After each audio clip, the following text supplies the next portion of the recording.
तो आप सभी का नमस्कार दोस्तों। आज के वीडियो में देखने वाले हैं भौतिक मापन एवं उसके आविष्कारक खोजकर्ता से संबंधित मोस्ट एमसीक्यू, जहां से एसएससी हो चाहे स्टेट पीसीएस सभी में प्रश्न देखने को मिलता है। ठीक है, तो चलिए आज का पहला प्रश्न है वन लाइनर एमसीक्यू। समुद्री जहाज की गति मापने के लिए कौन सी इकाई प्रयुक्त होती है? तो नाट। ठीक है, याद रखिएगा नाट का प्रयोग होता है समुद्री जहाज की गति मापने के लिए। ठीक है, विद्युत उत्पादन की शक्ति मापने के लिए कौन सी इकाई प्रयोग होता है? तो विद्युत उत्पादन की शक्ति मापने के लिए मेगावाट का उपयोग होता है। ठीक है, नौ संचालन में दूरी मापने के लिए कौन सी इकाई की प्रयुक्त होती है? तो नाटिकल मील। इसे भी याद रखना, सभी जो है एएमपी है। अगर आपको आंसर पहले से पता रहेगा तो कमेंट में जरूर बताना आपने कितने प्रश्नों का आंसर दिया है। ठीक है, चौथा नंबर का प्रश्न है वायुमंडलीय दाब मापने के लिए कौन सी इकाई प्रयुक्त होती है? तो वायुमंडलीय दाब मापने के लिए बार का उपयोग होता है। ठीक है, याद रखिएगा सभी जो है आईएमपी है। जल प्रवाह दर की मापने के लिए कौन सी इकाई प्रयुक्त होती है? तो क्यूसेक। ठीक है, जल प्रवाह का दर को मापने के लिए क्यूसेक का उपयोग होता है। ठीक है, प्रयोगशाला परिचालक में पूछा जा सकता है, आईएमपी है।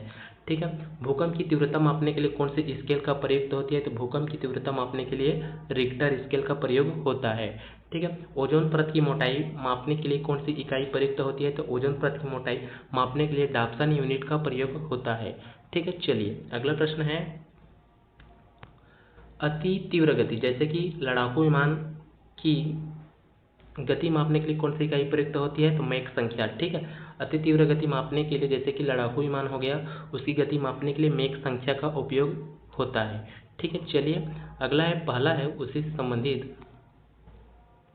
ठीक है, पल्लवन का सिद्धांत का प्रतिपादन किसने किया? तो आर्किमिडीज ने किया। ठीक है, मोस्ट इंपॉर्टेंट प्रश्न है, पल्लवन का सिद्धांत का प्रतिपादन आर्किमिडीज ने किया है। 10 मिनट में पूरा 50 एमसीक्यू कवर कर लेंगे। ठीक है, तो वीडियो में लास्ट तक बने रहिएगा। ठीक है, दूसरा है सापेक्षता का सिद्धांत किसने दिया है? तो सापेक्षता का सिद्धांत है अल्बर्ट आइंस्टीन ने दिया है। ठीक है, याद रखना मोस्ट इंपॉर्टेंट।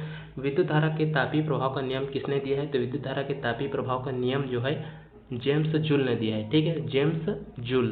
ठीक है, चलिए अगला प्रश्न है दाब का नियम किसने दिया है? ठीक है, तो दाब का नियम जो है ब्लेज पास्कल ने दिया है। ठीक है, याद रखना दाब का नियम जो है ब्लेज पास्कल ने दिया है। ठीक है, उसी के नीचे है गति के नियम किसने प्रतिपादित किए? ठीक है, तो गति के नियम को किसने प्रतिपादित किया है? तो आइजैक न्यूटन ने प्रतिपादित किया है। ठीक है, गति के नियम को आइजैक न्यूटन ने प्रतिपादित किया है। ठीक है, चलिए छठवां है प्रकाश का तरंग सिद्धांत किसने दिया है? तो प्रकाश का तरंग सिद्धांत जो है क्रिश्चियन हाइगनस ने दिया है। ठीक है, प्रकाश का तरंग सिद्धांत क्रिश्चियन हाइगनस ने दिया है। चलिए मोस्ट इंपॉर्टेंट प्रश्न है, वीडियो को जरूर लाइक कर दीजिएगा। ठीक है, प्रकाश का कणिका सिद्धांत किसने दिया? तो प्रकाश का कणिका सिद्धांत जो है आइजैक न्यूटन ने दिया है। ठीक है, मोस्ट इंपॉर्टेंट प्रकाश का कणिका सिद्धांत आइजैक न्यूटन ने दिया है। ठीक है, 8वां नंबर का है प्रकाश के व्यक्तिकरण की खोज किसने की है? तो प्रकाश के व्यक्तिकरण की खोज जो है थॉमस यंग ने की है। ठीक है, थॉमस यंग ने की है। ठीक है, 9वां है विद्युत प्रतिरोध का नियम किसने दिया है? तो विद्युत प्रतिरोध का नियम जो है जॉर्ज साइमन ओम ने दिया है। ठीक है, ये मोस्ट इंपॉर्टेंट है, विद्युत प्रतिरोध का नियम जॉर्ज साइमन ओम ने दिया है। ठीक, चलिए 10वां है विद्युत आकर्षण का नियम किसने दिया? तो विद्युत आकर्षण का नियम जो है कूलॉम ने दिया है। ठीक है, याद रखिएगा विद्युत आकर्षण का नियम जो है कूलॉम ने दिया है। ठीक है, कमेंट में जरूर बताएं आपने अभी तक कितने प्रश्नों का आंसर दिया है। ठीक है, चलिए 11 नंबर है एक्सरे की खोज किसने की? मोस्ट इंपॉर्टेंट है, एक्सरे की खोज किसने की है? तो विल्हेम रोएंटगन ने खोज की है एक्सरे की। ठीक है, चलिए 12 है रडार का आविष्कार किसने किया है? ठीक है, तो रडार का आविष्कार किसने किया है, इसे किस चीज़ में उपयोग करते हैं, इसे संबंधित अभी नीचे में एमसीक्यू करेंगे। तो अभी है रडार का आविष्कार जो है रॉबर्ट वाटसन वाट ने किया है। ठीक है, रॉबर्ट वाटसन वाट ने रडार का आविष्कार किया है। ठीक है, चलिए माइक्रोस्कोप का आविष्कार किसने किया? तो माइक्रोस्कोप का आविष्कार जो है जकारियास जॉनसन ने किया है। ठीक, चलिए अगला प्रश्न है पायरोमीटर का प्रयोग किसके मापन में किया जाता है? ठीक है, तो पायरोमीटर का उपयोग जो है उच्च ताप मापने के लिए प्रयोग होता है। पायरोमीटर का उपयोग उच्च ताप मापने के लिए प्रयोग में लाया जाता है। ठीक है, चलिए थोड़ा सा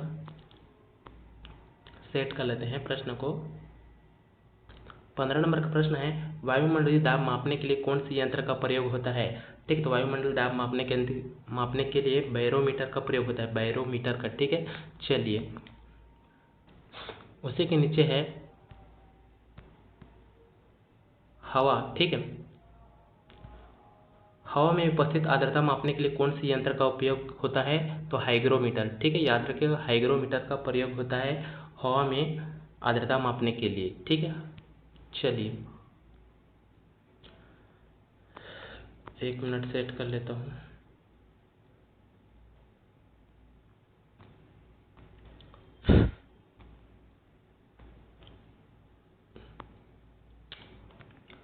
सत्रह है, प्रकाश की तीव्रता मापने के लिए कौन सी यंत्र का प्रयोग होता है? तो प्रकाश की तीव्रता मापने के लिए लक्स मीटर का प्रयोग होता है, ठीक है। लक्स मीटर का, सॉरी थोड़ा सा हैंग हो रहा है।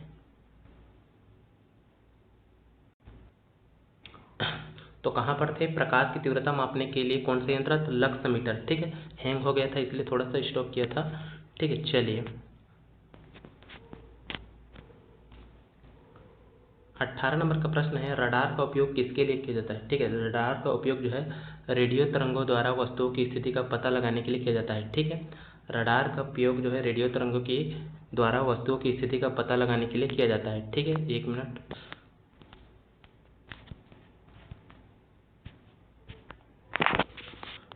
ठीक है, रडार का उपयोग जो है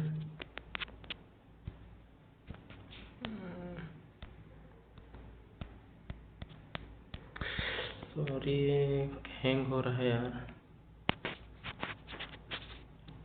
ठीक है। उसी के नीचे 19 नंबर का भूकंप की तीव्रता मापने में रिक्टर पैमाना का उपयोग होता है। भूकंप की तीव्रता मापने में रिक्टर पैमाना का उपयोग होता है। 20 नंबर का है, नीचे सबसे लास्ट देखना, फेदोमीटर का उपयोग किसके मापन में किया जाता है? तो फेदोमीटर का उपयोग जो है समुद्र की गहराई मापने के लिए किया जाता है, ठीक है। फेदोमीटर का उपयोग समुद्र की गहराई मापने के लिए किया जाता है, ठीक है।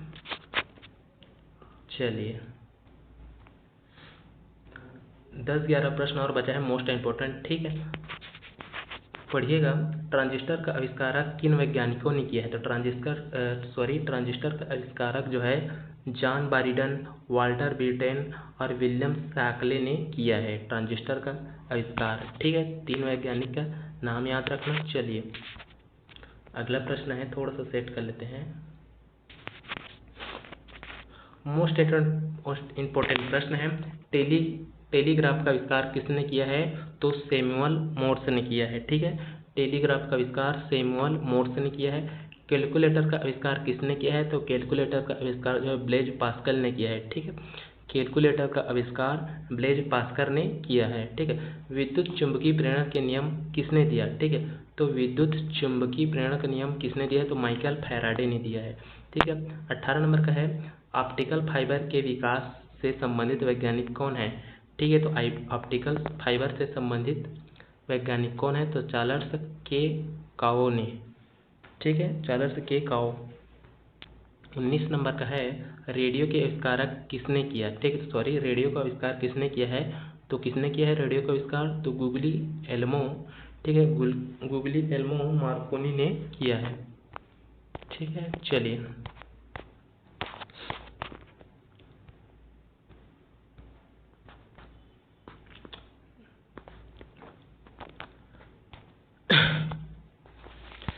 हैंग हो गया है, ठीक है। 20 नंबर का प्रश्न है, जड़त्व का नियम किससे संबंधित है? तो जड़त्व का नियम जो है गैलीली से संबंधित है, ठीक है। अति चालकता की खोज किसने की है? तो अति चालकता की खोज जो है हाई कैमरेलिंग ओनेस ने किया है, ठीक है।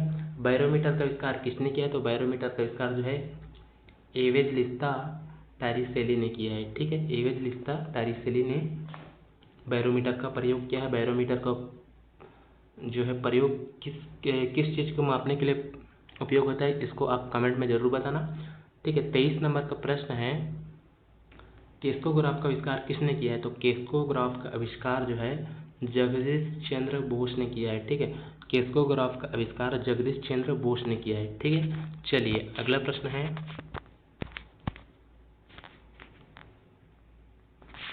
6-7 प्रश्न और बचा है। दाब की सही एसआई इकाई क्या है? तो दाब की सही एसआई इकाई है पास्कल। जूल ऊर्जा से उसी तरह संबंधित है जिस प्रकार पास्कल जो है दाब से संबंधित है, ठीक है। पास्कल जो है दाब से संबंधित है। तापमान का एसआई इकाई क्या है? तो केल्विन है, ठीक है। लंबाई की न्यूनतम इकाई क्या है? तो लंबाई की न्यूनतम इकाई थर्मीमीटर है। ओजोन परत की मोटाई मापने में किसकी?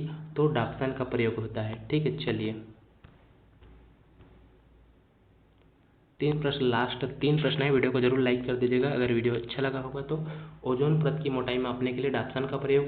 सोनार में किस प्रकार के तरंगों का प्रयोग किया जाता है? तो प्राश्रव्य ध्वनि तरंगे, ठीक है। ध्वनि की तीव्रता मापने वाले यंत्र है ऑडियोमीटर, ठीक है। तो आज के लिए इतना ही, मिलते हैं नेक्स्ट वीडियो में।